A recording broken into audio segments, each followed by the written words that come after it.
এই দিক দেখা যাচ্ছে, পিছনের দিকটা দেখা যাচ্ছে?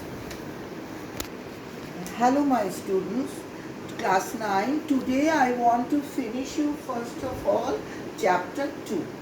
Chapter 2, that is early Vedic civilization. In my last class I taught you regarding last two classes I think I have taken to start the chapter and to proceed according to your syllabus. Now today I want to finish. Very little part is unfinished of this chapter, that is the governance and the political life. And I told you that the early Vedic civilization was based on rural economy. So village plays very important role. A few villages form the Visha, Visya, led by the Vishapati. So the head of the Visha was the Vishapati. Many Vishas formed a Jana, which was ruled by a Rajan or a king, There were a number of officials such as Senani, Purohita and the Gramani to help the king in the various responsibilities of the government. So my students, it is clear to us that the work of the king was diverted to various other institutions, to various other persons. Now, in this period existed the two institutions. One was Shamiti, formed by the representative of the people, the chiefs or leaders of villages and the towns, and the Sabha consisted of a few eminent persons. Now, my students, about the religion, early Vedic religion, the people used to depend on agriculture, so they worship the nature god, and nature gods such as Varuna, Usha, then Surya, Indra, all are the Vayu, the wind god. Prithvi was the goddess of the earth, and Agni personified the sacrificial fire. Now, though they worship many gods, they believe that all are the manifestations of one supreme power. So there was one supreme power, they believe, and all the other gods are coming from incarnations of that supreme God. Now, sacrifices or the yajanas, the Aryans did not build any temples or make any images for worship. So the early Vedic civilization was based on the Aryan civilization. The Aryan civilization. They did not believe in build any temples or make any images for worship. They prayed for God's favors by chanting hymns in the open air. So, and sacrifices or the yajanas occupied a prominent place in the early Vedic rituals. The common items of offerings, they used to offer many things for the sacrifice, and among the items, the ghee, milk, grain, flesh and soma juice.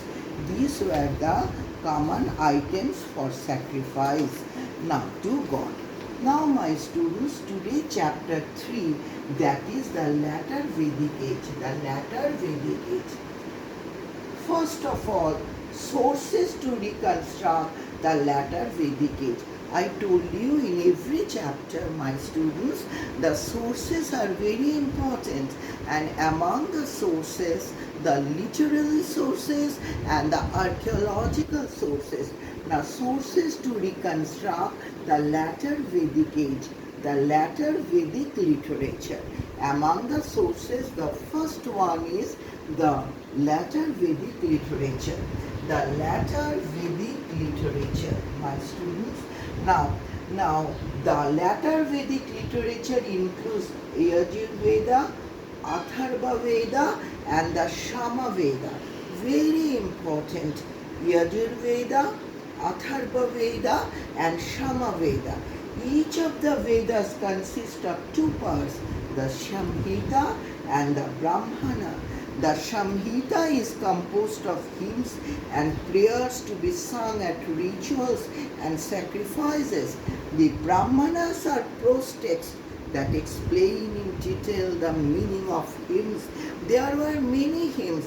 In the Brahmanas, it is explained what is the meaning of those hymns. Besides, there are the Aranyakas, that is the forest text, and the Upanishad, which contain the philosophical thoughts of learned sages on soul, God, and the ultimate truth or reality. Now, number two, Smritis. Number two, my students, look at the board Smritis and epics. Smritis and epics. And we know that epics belong to this stage, the latter Vedic age, and epics played very, very important role in the history of human civilization. Now, Smritis and epics, many other literary productions were handed down in the courses of many centuries. Some of these are the Smritis and the two great epics, the Ramayana and the Mahabharata. Now, number three, archaeological sources. Number three, archaeological sources. The archaeological sources include the axes made of iron and other iron tools. So, from these lines, again I am repeating, my students, the archaeological sources include the axes made of iron and other iron tools. It is clear to us that these iron tools plays very important role, and in this phase, that is the latter Vedic age, the use of iron came into existence, which we did not find in the early Vedic age. The latter Vedic people were familiar with four types of pottery: black and red ware, black slipped ware, painted grey ware, and red ware. Now, my students, next important is role of iron in latter Vedic economy. Role of iron. This is important. Now, axes made of iron made it easier and clear to us that the people used iron at that time. Now, the evidence to suggest that southern India had also become familiar with iron. Now, my students, this is up till this you read whatever I just now teach in my class. Now then, comparative study of early and latter Vedic society. In my previous class I told you that this comparative study is very important between the early Vedic age and the latter Vedic age. Now, position of women. Today I will discuss only 2 points, that is position of women, number 1, and number 2, the caste system. Now, first of all, position of women. In the early Vedic society, women were treated as being equal with men. Women could attend assemblies, they took part in all religious rites, they could offer sacrifices along with their husbands. Now, this picture which I am giving you just now, this belongs to the early Vedic age, okay? In the latter Vedic age, women were generally given a lower position. So if we compare the early Vedic age and the latter Vedic age, in the latter Vedic age, women were generally given a lower position. Although women continued to be associated with all religious rites, the rules of marriage underwent a change. During the latter Vedic age, the rules of marriage underwent a change. If monogamy was the ideal, polygamy was the practice, at least in higher section of society. So monogamy was the ideal form of marriage, one husband, one wife. But in other parts of the society, polygamy was practiced, that is one husband, many wives. In a polygamous system, a woman naturally assumes subordinate position. So it is clear to us, my students, that if in the society the marriage system was polygamy, it proves that the position of the woman was inferior. Now, in a polygamous system, a woman naturally assumes subordinate position. The practice of widows marrying again, which was fairly common in the Rig Vedic age, was now regarded with disfavor. So my students, you just consider in the Rig Vedic age, that is in the early Vedic age, a widow, remarriage of the widow was considered people did not neglect it, people embraced it with much favor. But during the latter Vedic age, it was considered with much, with much disfavor. People did not like a widow married again. But the education which was such some women received was of high order. Education of the woman was not a common thing, but few women of the society received very high education. The discourses of women philosophers are preserved in the Upanishad. Now, we came to know many women philosophers in the Upanishads. They also had written many ideas regarding philosophy and everything, and which we came to know in the Upanishad. Now, second point is, my student, the caste system. So the comparative study of early and the latter Vedic society. First we covered the position of the woman. Second, now the caste system. So in the position of the woman, what is clear to us, in the early Vedic age, the position of the woman was much superior to the position of the woman in the latter Vedic age. Now, caste system. The latter Vedic society was also divided into four varnas. Number two, the caste system. The latter Vedic society was divided into four varnas, but the growing cult of sacrifices added much to the power of the Brahmans. So the latter Vedic society was also divided into four varnas, but the growing cult of sacrifices added much to the power of the Brahmans. So, in the early Vedic age, my students, we witnessed in the society there were the four divisions of the varnas. In the latter Vedic society also, the society was divided into four varnas, but the growing cult of sacrifices added much to the power of the Brahmans, but the Brahmans got much power. Now the Brahmans and the Kshatriyas enjoyed powers and privileges denied to the Vaishyas and the Shudras. In the society, the Vaishyas and the Shudras did not enjoy any privilege. Moreover, many other caste groups besides the four major varnas had come into being. Besides these four caste groups, many other subdivisions also came into the society. In the words of R.C. Majumdar, we have reference to the merchant. What were these classes? The merchant, the chariot maker, the merchant, the chariot maker, the smith, the carpenter, the tanner, the fisherman, etc. So besides the four varnas, the Brahmans, the Kshatriyas, the Shudras, now the Vaishyas, first Brahmans, second Kshatriyas, then Vaishyas, then Shudras. We came to know from the various literature, that is various other kinds of the groups. What were these? The merchant, the chariot maker, the smith, the carpenter, the tanner, the fisherman. These were the different classes of the society. Now in the latter Vedic age, the membership of a varna or that of a caste had become hereditary.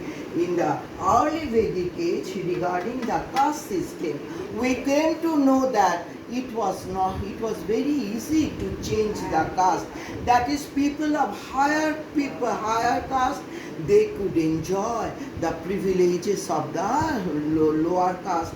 The people of the lower caste, they could enjoy the privileges of the higher caste, and the intercaste marriage also existed.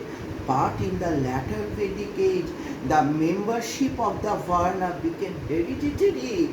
There was a fixation of occupation on the basis of the caste system. So in the latter Vedic age, it was fixed. The caste system was fixed on the hereditary system. People could not change their caste. The people of the higher caste enjoy all the privileges, whereas the people of the lower caste could not enjoy any privilege. Occupation of the higher caste, occupations and social status, everything was determined by the caste system, which was based on hereditary. There also a fixation of occupation on the basis of one's caste. The position of Shudras was made miserable by depriving them of the rights of learning the sacred text and performing sacrifice. The position of the Shudras in the society were miserable. They were merely untouchable in the latter Vedic age. But my students, in the early Vedic age, regarding the caste system, the people who used to eat many food items cooked by the people of the lower caste, that is the Shudras. Now, the position of the Shudras was made miserable by depriving them of the rights of learning the sacred text and performing sacrifices. The so-called untouchables were forced to live in separate settlement outside the village or the town boundaries. The so-called untouchable in the society, there were many untouchable people. They used to stay outside the society. Now, my students, the next thing is what? The next thing is the four ashramas or stages of the life. That will be the end of today. That is the four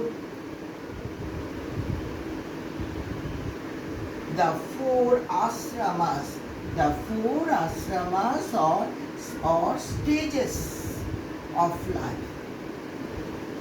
The four ashramas or stages of life. This is very important. All the things are very important. Now, the four ashramas or stages of life. The man's life was divided into 4 periods of 25 years. 4 periods, each period 25 years. Each period represented one ashram. Each period is represented the 4 ashramas. Each period 25 years, and each period is represented by one asrama. One asrama. One asrama and 25 years. And each of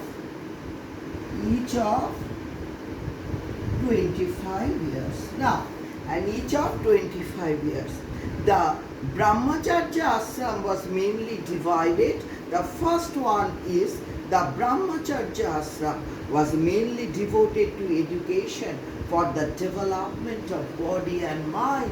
The first part is Brahmacharya ashram was mainly devoted to education for the development of body and mind. The Grihastha ashram was the period when man married and led a family life. The Vanaprastha ashram was spent in meditation and prayer.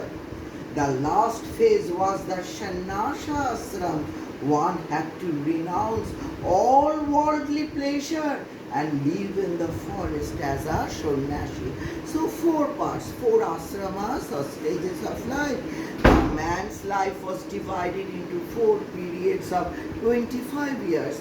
Each period was represented by ashrama. The first one is among the 4 ashramas. The first one is Brahmacharya. The second one is Grihastha. The third is Banaprastha ashram. Four was the Sannyasa ashram. Okay, my students, in my next class, I will teach you the Gurukul system of education. What was that? I want to give an introductory lesson on this. The Gurukul system of education is unique in Indian system, though it does not exist nowadays, but it was unique and it used to exist in the latter Vedic age. The Gurukul system of education had become well established in latter Vedic age. So, in my next class, it will be that the Gurukul system of education. What is this, my students? The Gurukul system of education.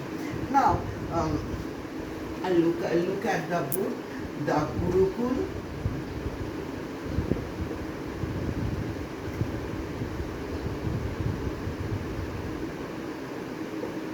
The Gurukul system of education.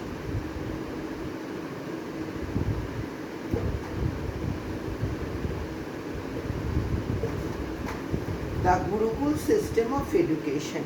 The Gurukul system of education had become well established in latter Vedic times. The people stayed with their Guru for their physical, mental and spiritual development. Besides Vedic literature, secular subjects were also taught. What were these? Logic, ethics, military science and mathematics, law, astronomy and astrology. No fees were charged for this type of education. So unique, you think that no fees were charged, but the pupils paid a voluntary contribution known as Guru Dakshina when they completed their education. Children belonging to both rich and poor families had to stay together. There were no caste division, no social caste separation. All the students used to stay together. They rendered various duties in the running of the Gurukula. They gathered fuel, tended the cattle, begged alms from the neighboring villages, and walked in the fields attached to the Gurukula. So all-round development of the students in the Gurukul system of education.